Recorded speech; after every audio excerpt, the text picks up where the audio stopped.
and welcome to the podcast. It's episode 19 and our penultimate podcast before we go on spring break. So, what are Emslie and I going to be up to on our spring break? Well, much like an American high school, I'm going to the beach or a pool or a party to sunbathe or surf or shag a lot. Whilst Emslie is going to get into drinking and play beer pong with all of his new, rad, slightly problematic friends, like an American Pie or something shit like that. Anyway, in actual fact, we are going to use this short break to pursue other projects. For Emslie, you can catch him filming YouTube videos about old shit phones, writing a stand-up show about old shit phones, or performing at MacFest, doing a show called Splosh about old shit phones and or his dad. For me, well, I'll be attempting to take YouTube by storm by finally getting round to some ideas I've had for the last 6 years before getting distracted by doing a show or having a job. This podcast is a lot of work for us both. I produce, edit and upload all of the podcasts, as well as writing the bio that no one ever reads, and doing all of the YouTube tags that never seem to work. I then simply produce the YouTube covers, export the clips for social media, and upload a video to Spotify that doesn't seem to work. And after a few short days later, my work is done. Emslie is busy too. He captions and uploads some of the clips I provide, and occasionally writes an intro 15 minutes before we record. It's a split venture we love to do, and we hope you have loved it too. But not to worry, we have a special episode coming up for episode 20, and we will be back in the summer, bigger, better, and stronger than we have ever been before. Welcome to the show, listeners. Oh, he did me. Hey, look, we have an equal split, as long as that split is me doing most of the work, and you helping. I did feel quite bad the other day when I went to upload a clip and the cover had a little play icon in it, and I did have to go back to you and be like, I can just crop it, and you're like, oh no. Oh yeah, I don't know why that was either. I've never seen that thing before in my life. But yeah, in terms of taking a break, I mean, from our side, the genuine thing is we are going to move to a little bit more of a seasonal pods. Like we will probably. We're not doing one every season. I mean, great, but that'd be easy, wouldn't it? Wouldn't that be easy? Wouldn't your job? Do you know what? I could then just concentrate on the few things that I've got to do. But in terms of what we're probably going to do is we've done. This will be 20 when we do the special episode, the coming out episode. 20 episodes, 20 in. 20 in, and I think what we're going to do is probably then do banks of 10 and then have a break between them because we have other projects, we have other things that we want to do, and this does take a lot of time. I mean, you know, I drive over here. You drive over here. To be fair, you do drive over here. To be fair. And I think we have got quite a lot of things that we want to get done this year, and we're realising just how much time this takes. What's a car crash of a sentence? Was that bad? Yeah. I see if that's bad, isn't it? I didn't even notice. That's how bad my sentences have got now. It's just natural for me. Just ploughs on. But yes. Ploughing on. Oh, no. This is supposed to be the penultimate one. I'm supposed to be good at podcasting today. No, this is early doors still, mate. Early doors. Towards the end of this podcast, it's going to be great. Oh. And you watching at home or listening won't have realised the tech issues we've already had. Won't be watching on Spotify. Yeah, well. Nice to put it on. Why isn't it? Do the videos load for you? No, but I think I might have that setting off. Maybe I do, but I don't for Rest Politics. Do they video? They video now, yeah. I didn't even know they video. I suppose they're never in the same room, are they? They said one of the people that they were interviewing today looked like Ruud van Nistelrooy. He did look like Ruud van Nistelrooy. Right. Or Nude van Nistelrooy. Or Nude van Nistelrooy. That's the kind of Ruud van Nistelrooy I'd like. Which will be Ruud's new job when Leicester get relegated. And he goes, it'll be a life drawing model. We will come on to your week in set, but speaking of sport, it was the Masters yesterday, and we stayed up and messaged as the Masters unfolded. So I imagine, listeners, there may not be a huge crossover of golf fans and us fans, but fuck me, the Masters was amazing yesterday. Oh, really good. Brilliant. Very happy that Rory has won it. I love sport. I am going to say, and now I'm bringing this back to more our audience. Yeah. Why are golfers so fit now? They are gorgeous. They're so hot. I think, in fact, a lot of them go to America. They do, and their teeth are good. Well, they go to America. They've got tans. But they'll all be like, well, I grew up in Scunthorpe and then I moved to Florida. And you think, well, of course. They're Scandinavians now. Hovland's fit. Orberg's fit. Yeah, they're good-looking boys. Orberg spelt with an A with a little circle on the top of the A. Do Google them if you are. Why? So that's true. Curious. Orberg, spelt like that. But on the leaderboard on the BBC website, they just put 2 A's instead.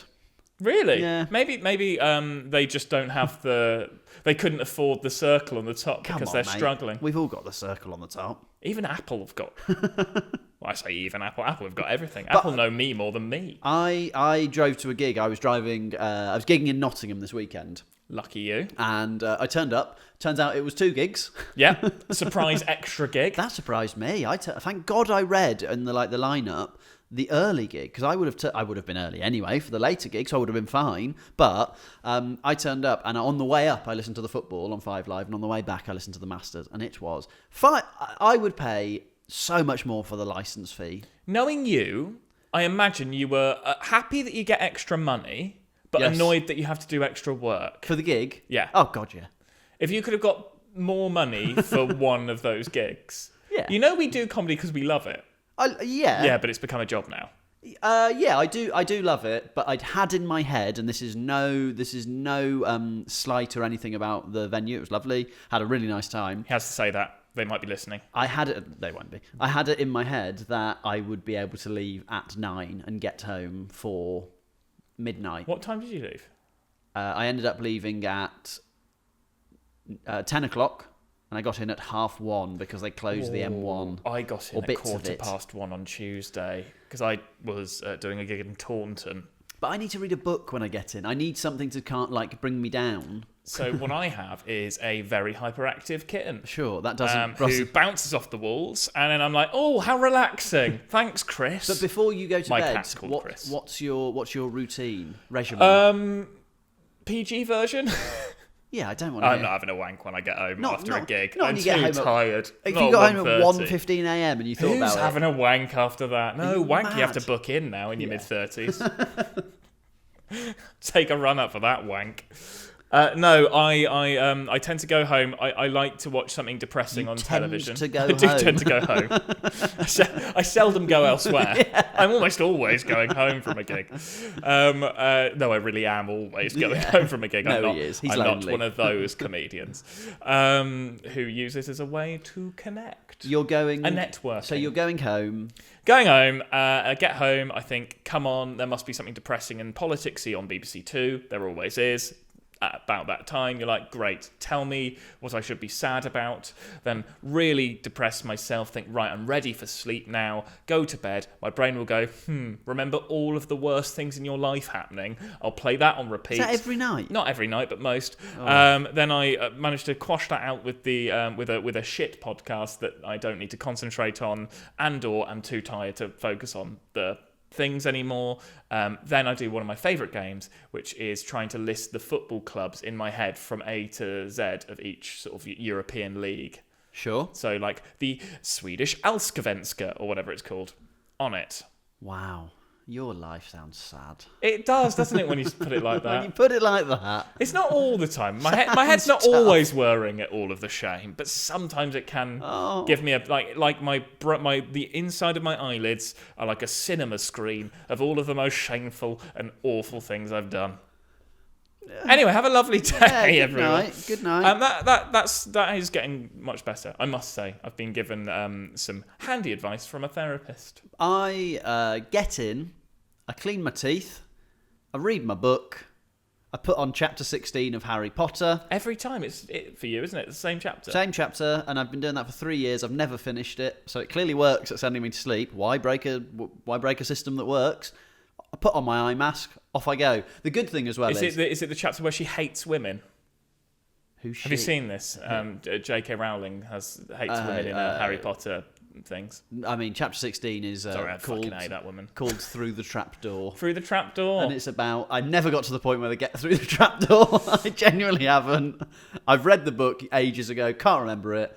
I just pop it on, and it just... Something about it sends me to sleep. There's a little bit in it right at the start that I'm a bit scared of. So whenever You're scared of something in Harry Potter, a thing for children. He talks about seeing somebody. Grow up. He talks about seeing somebody in a hooded figure drinking blood, and it scares me. So every time that bit comes up, I make sure that I wiggle over my ears so I don't hear it. I think mine's better. I think my shame memories are better than yours. Anyway. So I do that. I've got a fantastic eye mask that just blocks out all light. Now the issue is my alarm for the morning is one that gets brighter and brighter. So the eye mask. So you don't have an audio alarm. You have the sort of sunlight alarm. Yeah, but the eye mask blocks out all light. So all that happens is my partner wakes up. So your real alarm clock is your partner, isn't it? Yeah. I feel quite bad now. An alarm cock. That's fun. What's that? Sorry, where did that come from? Because I accidentally said alarm cock instead of alarm clock. But an alarm cock, that's fun. That's just your morning wood, isn't it? That feels like a... God, how laddie was that? That's Sorry, very... get me on a stag do immediately. That's very Get laddie. me in at hot water. Anyway.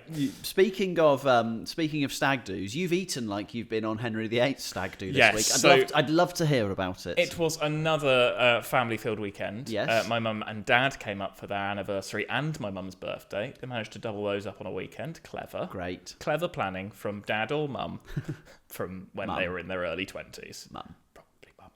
I think the wedding proposal for my mum and my dad was very much my dad going, should we just get married? And mum going, yeah, I guess. Did they Romance blossomed from there. Did they have kids at that point? No. No? Okay. No. Then me and Adam came along. My brother. Yeah. Adam first. Yeah. And I thought, well, we haven't got that right the first time. Had me and thought, well, it's gone terribly. Oh gosh, we've got a gay one now. Ugh. We wanted a woman, not a gay. Oh, how did that? No, I don't know what they wanted. I don't know if I was even planned. Anyway, I'm here. They can't get rid of me now. This sounds like your head when you're trying to go to sleep. Yeah, it's mad. I don't know if they want it. It's mad to know where all of that comes from, isn't it? Anyway, so they came up for a weekend, and it was great. Your manager, my mum, but I was going to say ma'am like an Irish person. My mum had organised everything, and she was like, "I'm sorry, we've gone quite touristy. We've gone quite touristy this weekend." But that's very sweet. And they don't live in stuff. London. Yeah, I don't mind touristy stuff. I was like, no shame there. Yeah. Shame up here. Shame down there. Shame when I'm trying to sleep. Don't try to sleep, but not for this. This is low key. I'm going to be ashamed for going on a boat tour of Little Venice. I was going to say, when we say touristy, are we in real Madame Tussauds Shrek experience, or are we a bit sort of one level down? I think we're more, because my mum and dad aren't that sort of. They're not so super. They're not into Shrek. They're not into Shrek. They're not super pop culture. Sure. They're more pop art than pop culture. Do you know what I mean? Yeah.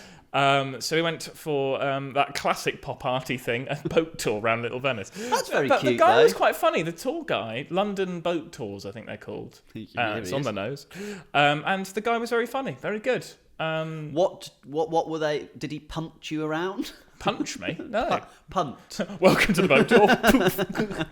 It's just what sailors do. No, he didn't punch. It was a motorboat. Oh, okay. One of the houseboats, basically a glorified houseboat. A barge. We were late. You were late. I know. Right. So bear with me on this one. I gave myself the time that I walk to places. Sure. Didn't take into account mum and dad have a more leisurely pace. Sure. Not a slow pace, but a more leisurely pace. Yeah. And I didn't want to rush them because I had to rush them the day before. And they were already like, oh, we rushed a bit yesterday. I was like, all right, we won't rush today. Okay. Victoria Line was late. Then we had to try and get, because obviously I'm in Crystal Palace, and to get to Little Venice takes 4 different modes of transport, and you have to rely on things going your way. It didn't go our way. Somehow we got there on time, and we were like, just about a minute late. Oh, okay. From punt off, or whatever we call from the kick-off. From the punt off. From kick-off. From the kick from had kick off. Had they kicked off? No, they hadn't. Oh yeah, we leapt. we leapt. We ran up to the. Wait for us! I said, "Mum, come on, get your leap on." Come on, Mum. You didn't walk quickly earlier. You've got that fucking energy. You wore a dress for a reason. Flap those out. The dress. The dress. Anyway, so It's we got. very laddie for us. We've had wanking, we've had all sorts, morning wood, flaps, fabulous. Going out with a bang. Do wish that wasn't about my mum, but beggars can't be choosers for comedy. But no, so we got on the boat. Boat tour was great. 40 minutes, got to Camden. Went to a little pub in Camden. Did you get off the boat in Camden? Yes. Oh, so it's a sort of... Camden was mentally so busy. Well, it was a sunny weekend. Sunny weekend in Camden In Market. London, a sunny weekend is mad. That's when people just go into a park and treat it like it's their house. And Yes. you're like, yeah, fine. But to be fair, it was quite a nice vibe. My mum's never been to Camden, and she looked quite. My mum likes people watching, which I think is a nice way. Camden's the perfect It's so place. good. We all like people watching. I mean, it's just basically it's basically being nosy, but with good PR, isn't it? Yes, People yeah. watching. That's a very good line. Is that something that's going into comedy? Well, now it is. Yeah. Can everyone just forget that that's happened? So, sorry, my cat's just got quite bored and decided to try and use Emslie as a sort of scratching post. So, yes, we went down from Camden, then down to the Shard. So this was Saturday. Did you walk to the Shard, or you got We tubed it down to the Yep. Shard. Then had dinner in the Shard. The night before, we had dinner in the Walkie Talkie Tower. Sorry, So are you a business? Did you wear a gilet? We could only... No, it's very touristy, the Walkie Talkie Tower. Did I wear a French beret? It's more this whole time. But Walkie Talkie Tower, what I'd say, if Fun you to are say. going, fun, fine, vibe-wise. Talk. Oh, plectrum on the floor now. It's all gone Emslie. Somebody's been gigging Someone's today. been strumming the honesty table. That's what we call a guitar, an honesty table. We're back to the walkie-talkie. Yes. Was it a 3-course meal? 3-course meal at the Walkie Talkie. Did I have a 2-course meal at the start of the week in Tockless in Temple? Yes. Did I have, with my mate Paul, did I have a 3-course meal at the Walkie Talkie? Yes. Did I then have a 3-course meal at the Shard the next day? Yes. 8 courses? 8 courses. Are you mad? Out of the house. You're living like Henry VIII. I was like to Mum the next day, I was like, do you want to go out for breakfast? And she was like, no. But So talk me Shard. through the walkie-talkie, please. Walkie-talkie, crowd pleasers, food-wise. Quite, I'd say you're looking around £60, £70 a head, Fine. minimum. Oh, right. Then similar prices, if not slightly more expensive, but the Shard food is absolutely 10 times better. What is there multiple? My brother used to have an office in the Shard, doesn't anymore, and I went to visit him, but there was multiple restaurants. I think there is this. We went probably to the more basics range. Greg's, the Gregs of the Shard. Same with the walkie-talkie. There was a deluxe version. We went with the more basics range. Sort of like Sainsbury's finest, but we're not full. Taste the difference. Yeah, but we're not full, like, good brand. Charlie Bingham. Yeah, we're not Selfridges. Yeah, got it. But Is Charlie Bingham somebody? it's a fish and chip or pie thing, I think. Yeah. It looks fancy. Fancy. Looks like a Roald Dahl drawing. Yeah, very much. The Rolex of pies. Great. Anyway, you were at the Sainsbury's Taste the Difference in the Shard. Shard, very much good.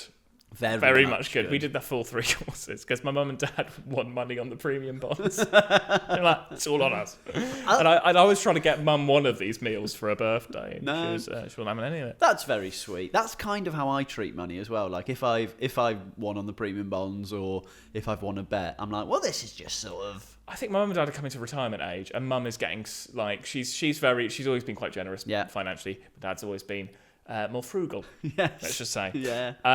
But we've always been penny savers, but now they've got to that lovely age where everyone has died and left money, and/or they're winning money on the pools, whatever the pools that doesn't exist. So you went to the Shard. Say we did the walkie-talkie. Walkie-talkie, Shard, and a boat trip. How tall is the walkie? I don't need specifics. How thick is Wall? Are you going up the walkie-talkie? How far? 35th floor, I think it is. Oh, it's high. If you're not fan, and also because it curves over, you've got a bit more of a Lucky Downy moment. Walkie-talkie and the Lucky Downy. The Lucky Downy, but you can go outside on the walkie-talkie one. Are you? Is there not a? Is that the one with like the Sky Garden? Yes. Yeah. Sky Garden is got to be the most. That's indoor plants. Yes. It's basically a home base. I'd say it's a home base with better PR. Yeah. You're on the PR Very much hype. the better PR line running with that now. Well, that'll be in a show soon. That'll be in a show. In a show coming to you. So, okay, so you did that, and then what did you do after the Shard? Home? Home, then I forced my mum and dad to watch the Masters. Of course. And then did nothing they head? says happy anniversary, then shut up, I'm watching the Masters. Well, they are staying at your house. Yeah, they were falling asleep by that point. Oh, dad was into it. Yeah. Mum actually was more into it towards the end of the night. And then they headed home the next day? Headed home the next day, and then my mate Parfit came round. We watched the F1, and then I crashed because I was sleeping in the lounge. Yes. Of which you can see if you're watching on YouTube. This flat, of which you can't see, gets very light in the mornings because there's no blackout blinds here. I tell you what's good.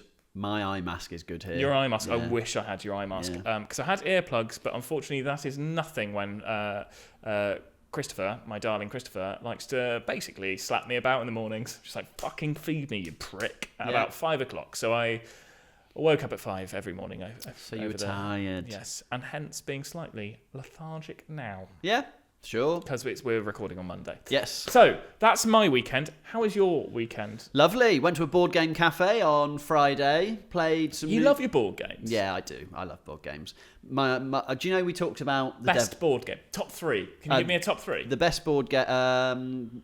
well, do you want big group board games? Do you want co-ops? Do you want what do you... My favourite board game... Oh, I didn't know there was... I just go broad. Okay, number 3, I would probably pick Jaipur. It's a 2-player game. It's about a market. I love it. Absolutely delighted by it. I think it's great. Never heard of that. Number 2...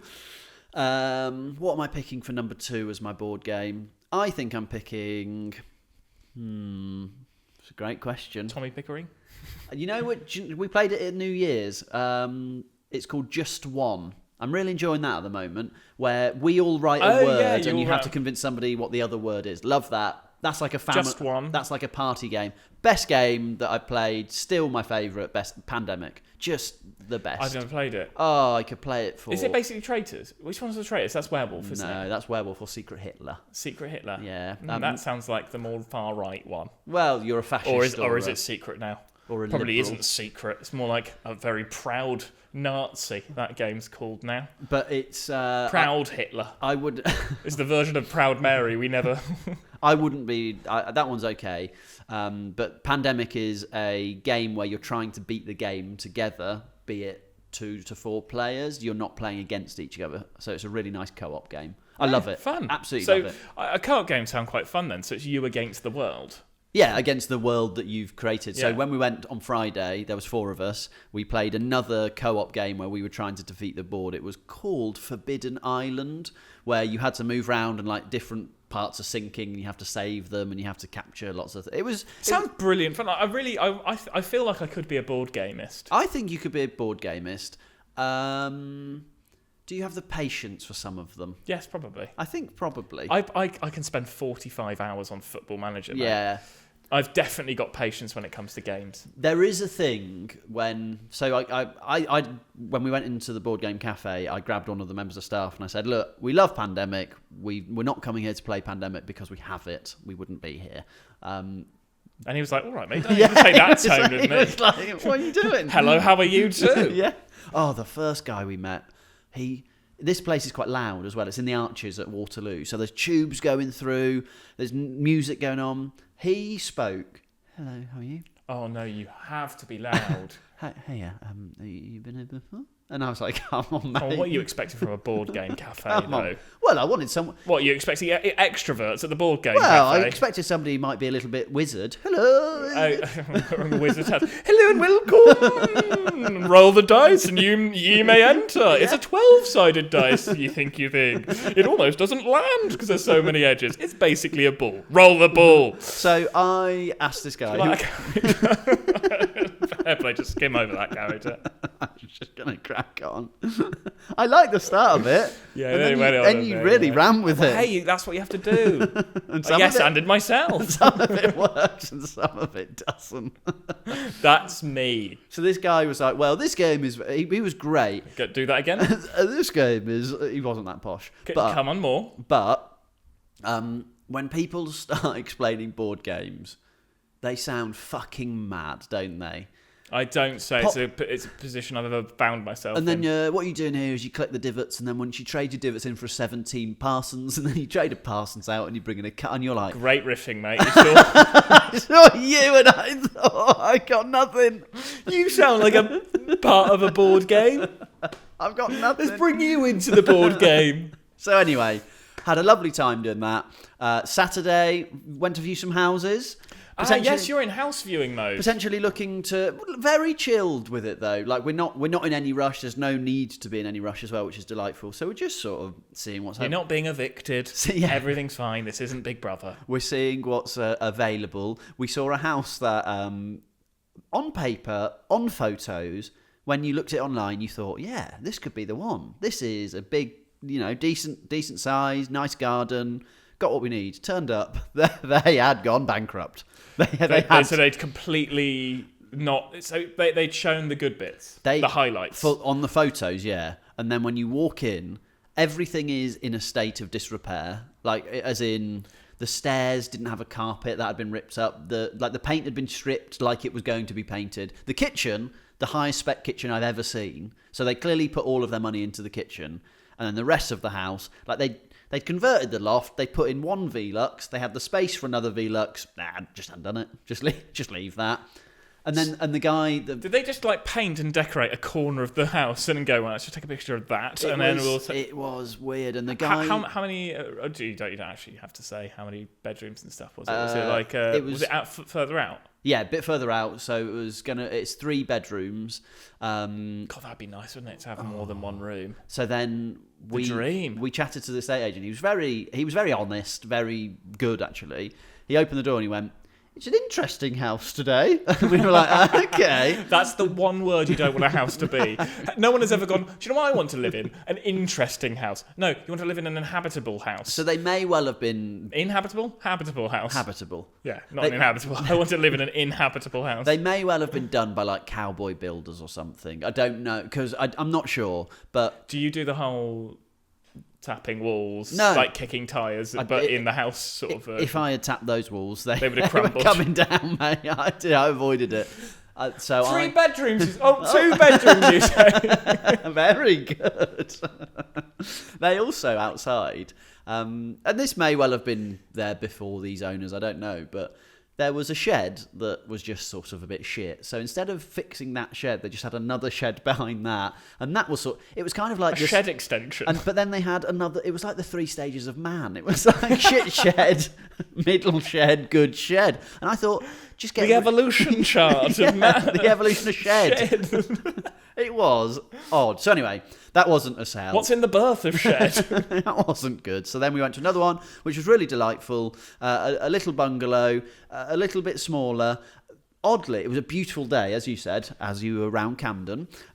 Beautiful day, super sunny, and the bungalow was still quite dark. I think it was to do with lots of trees around it. Also, you only ever see the house at one time unless you stay there for the whole day. Yeah, so you never really see how the light graduates across the house. So it was a little bit dark, but so we're still having a look. That was very nice. And then, as I mentioned, I drove up to Nottingham, did 2 gigs in Nottingham, got back at 1:30, up at 8, and then we were over to help out partner's parents move some stuff around as they're getting floors sanded. How exciting. Yes. That's funny, when I viewed this house, I actually didn't even view this. You didn't, flat. Did you? I viewed the one in the opposite and they went, it's just because my estate agent was just like, yeah, I reckon you could just ask the guys for the keys at the front and just show yourself around via phone on the way down there. I was like, that is laid back estate agenting. And then I went in and I was like, oh, it's actually fantastic. Oh, it's beautiful. Wrong room. What is it? And I still is it a mirror image? Yes. Yeah. Ish.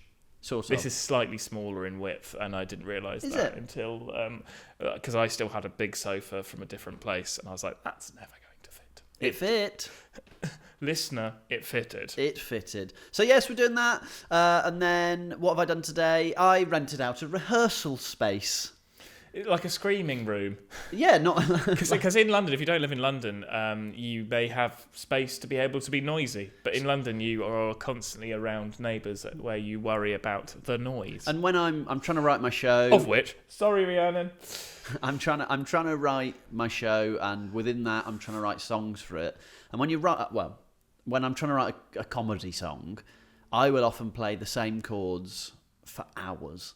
Like hours as I tweak a line, move stuff, and I thought, I can't, even if my neighbours can only hear a bit of this, they'd just be fucking sick of it. So I rented a rehearsal space, Pirate Rehearsal Studios. You sort of go in and it's all chip and pin, you like bleep yourself in.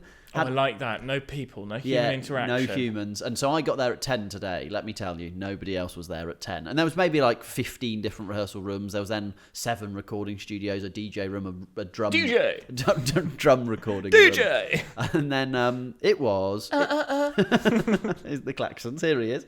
It was great. It was really fun. So I wrote a song that hopefully will make it into the Mac show. Oh, exciting, which is coming up. How's the writing going? Oh, yeah.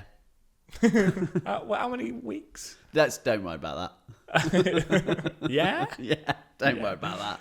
Yeah? Yeah. 3 Are you weeks. just doing greatest hits with a bit of fun? No, I'm going. You're going all in. I'm going all in with new. And if the new Completely doesn't, new. if the new doesn't New. work, new. You're going new. I'm going new. And if the new doesn't Oh, work, you're gonna have to be slow.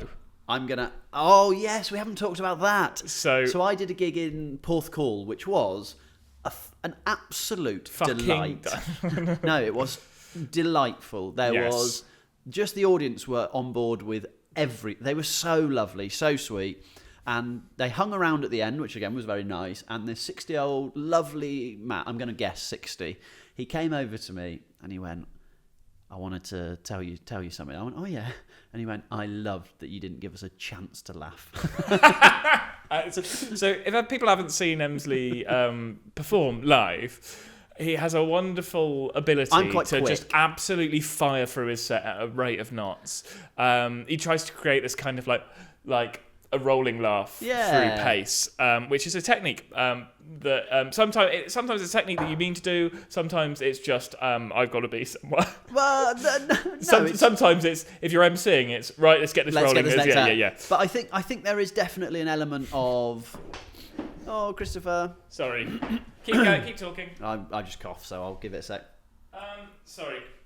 For those who have been watching, they might have just seen a cat wander across the screen because he's bored. Anyway, back to you. Yeah, so I will often do it because I kind of like comics who, when you're laughing, that another joke is coming and you're like, fuck, there's another one.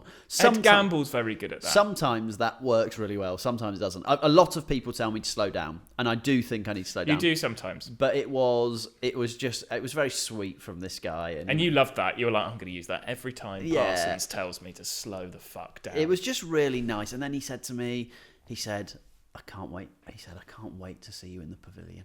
Can't wait to see you in the pavilion. He's like, What he doesn't what you guys don't know is the pavilion is a 40-seater dive bar in Porthcawl. He was just, everyone was so lovely. So, yeah, I'm going to do all new. Not all new for Mac. There will be bits and bobs. I will start with a little bit that works. And if that doesn't work, we're in trouble. Are you doing new material gigs yet? Because I haven't heard you do them. Mac is my new material gig. It's a work in progress. I know it's a work in progress, but come on, work up some stuff at work. No, I don't have time. I don't have time. You've got a sabbatical, mate. But I'm busy. I'm gigging. I'm around. Yes, you could wedge a couple of new material nights. Maybe I'll send a message out and see whether I can do a song about a barbecue. Song about a barbecue, guys. You heard it here first. Yes, but so that's what I. Will it be his something stupid? No, that'll be my sex song. That's your sex song. That's my bedroom song. He's already created. He's got a very good song. Yeah. There we go. There we go. I do think we've actually reached the end of this podcast. And it's a sort of the end of a normal podcast because the next one we are going to try and do a slightly different production style on. Next one, as we mentioned, is going to be a coming out special where you talk about coming out and how that was, things that you would have liked to have known at the time, questions that you would potentially have asked. And also just from the perspective of someone who didn't immediately connect to the LGBT community, because there's plenty of us out there that find it quite daunting at first. And quite hard to sort of penetrate, if you'll pardon the visual imagery. But I also think it's quite handy hopefully it'll be handy. I'm saying it's like it's going to be handy. My experience is only my experience, but I thought might be useful to share just in case anyone needs to hear the realities and also the positives. I think quite nice, and I think the idea behind that is, as you've done material on it, what we might do is splice in a bit of material. We might do it a little bit. I tell you what, might be a little bit more Radio 4. It might be a bit more Radio 4. That's the aim. That's definitely what's in my head, a sort of production of it. I don't mind that. So that'll be number 20, and then we're going to have a bit of a break, and then we will come back and we will do probably. Don't hold us to this, but probably 10 more episodes break, just to give us a bit of time, because, as you know, we're working on shows. Parsons wants to work on anything other than this. Anything other than this. So the idea will be, we'll be around. Do reach out to us, and also if you do have any questions for the coming out special, we're not recording that for a week or two, so there will be a bit of a gap before that's released. But it will be released in the next few weeks, if not the next month. And then we'll be back towards the middle of the summer, I reckon. I think so as well. Yes. I think it'll be good for us to have a break, because we will come into this. We won't be gone for ages, but we will be gone for a bit. I see it similar to Three Bean Salad. You know, they hop in, they do a little series, they hop out. I can't say it's a podcast I've ever listened to, but I know lots of people. Have you not? No. Oh, I think you'd love it. I love it. I just listen to the newsagents, which is depressing, then followed by the rest is politics, which is depressing, and then Flat Slam, which is the best which one is ever. Not depressing. Yes, Flat Slam is the best thing that's ever been produced. I tell you what, there you go, there's our recommendation for this week. Go listen to the Jos Norris and Harriet Clement. I haven't heard that one yet, I've saved it. Have you not? Apparently, well, they're two people I really like. I tell you what, I adore Jos Norris. The Beef Brothers part in that is just utterly brilliant. So that's our little tip. So they're called Pappy's Flat Share Slam Down. That one's called the full title. Yeah. They call it Flat Slam for short, and it's Matthew Crosby. Am I going to be able to remember the others? Ben. Yes. And Tom. Ben. I was going to do the. So Tom. So you've got Tom. Oh. Do you want? No, he's a director. Tom. Do you want a clue or? So Tom and Ben. Yeah. Ben not Ben Partridge. Ben that's Partridge. That's Beef and Dairy. That's Beef and Dairy. Ben. This probably isn't fun for anyone else. Tom Parry, Ben Clark. Tom Parry and Ben Clark. As if I fucked it last minute. Tap in. It's all right. It's fine. By the way, and also if you are watching the football at the moment, do support Bristol City. That's my big recommendation. We are in the playoffs and with 4 games to go. So pray for us. Yes. Yeah, why not? So excited. Why not? Well, anyway, everybody, thank you so much for listening. Thank you so much for watching. We've really had a lovely old time. Yes, and come on, you Reds. Come on, you Reds. Come on, my new material at MacFest. Yes, good luck. And do buy tickets for that. Link will be in the bio. Right. It's always a pleasure. Never chup. Be good to yourselves. All right. All right. Bye-bye.